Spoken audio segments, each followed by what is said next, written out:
Does God owe you anything? You may know the story of Job, how he loses everything when God allows Satan to absolutely ravage his entire life. It gets so bad that it nearly kills him. And so, why did God let this happen? Well, there are multiple reasons, but one of the biggest was to show how even an upright and morally righteous man may be allowed to go through hardship, even in spite of his belief and walking closely with God. In fact, the devil must get legal permission from God to attack Job. He acknowledges that because of Job's strong belief in purity, Job literally has a hedge of protection around him, stopping Satan's attacks. Yet, this is a reason why God permits the devil to attack him in the first place. First, God allows the devil to take Job's property. His livestock and his servants get murdered, and eventually, even his children get taken from him. Yet, Job still doesn't attribute any of his suffering to God. Next, God allows Satan to get even closer. He lets Satan target his physical body, up to but not going past the point of literally killing him, right? And so Job breaks out in the most horrible, painful sores all the way from his head to his toes. His wife sees the total depravity of the situation and literally tells him to curse God and die. Like, can you even fathom that? Your children are murdered, and everything you've worked so hard for in your life is taken from you. And adding insult to injury, your wife tells you to forsake God and die. And yet, the word says, even still, he does not curse God with his lips. You'd have to have some sort of supernatural confidence to believe in God so highly to still place in him that level of faith. Now, fast forward, three of Job's friends come over and sit with him in his torment. And the three friends all share one common thought: the righteous prosper while the evil suffer.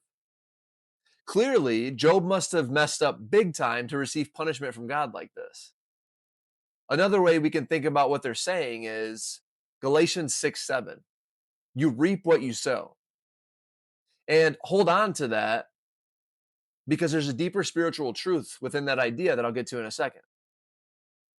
After they finish giving their perspectives on Job's suffering, Job gives his defense, saying he's a righteous man, full of integrity. He doubles down by saying sometimes even the wicked prosper. So, who's right here, Job or his friends? Well, none of them. Because a fourth man, Elihu, comes forward, one who had been there the whole time. Interestingly, he isn't called a friend, and he is described as much younger than the others, hence why he waited to speak. While young, it is very evident that he holds godly wisdom.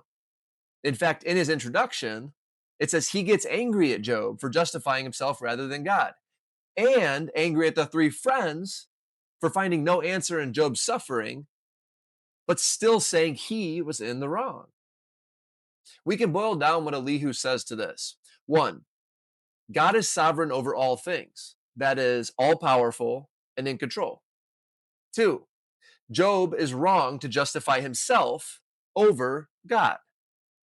Three, suffering can be God's discipline, not punishment. After Elihu shares this wisdom, God actually appears in a whirlwind to come over the top and put the final touches on Job's lack of understanding. He begins questioning Job and, quite frankly, asking him overwhelming and unanswerable questions. In this, we see that his ways are not our ways. His thoughts are not our thoughts. In fact, God's ways are indeterminately higher than ours. We don't and cannot possibly understand in our limited psyche as humans the God who created the universe. God can choose to allow us to go through severe hardship and suffering, even if we follow him righteously. All pain has purpose. God gives purpose through pain. Remember the spiritual truth that I told you to hold on to in Galatians 6:7? It continues in verses 8 through 10 saying, we mustn't grow weary of doing good, for in due season we will reap if we do not give up. Now, after speaking with God and realizing just how holy and glorious he is in comparison to himself, Job confesses to God's knowledge, power, and wisdom, saying he repents in dust and ashes. While he isn't owed a life with no suffering, God sees Job's repentant heart posture and restores his wealth, doubling everything he had before 2 times over. So, what do you think? Does God owe you anything?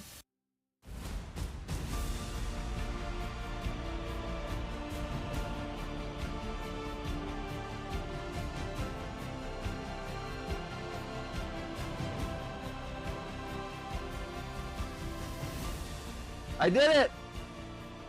Yeah. That's it.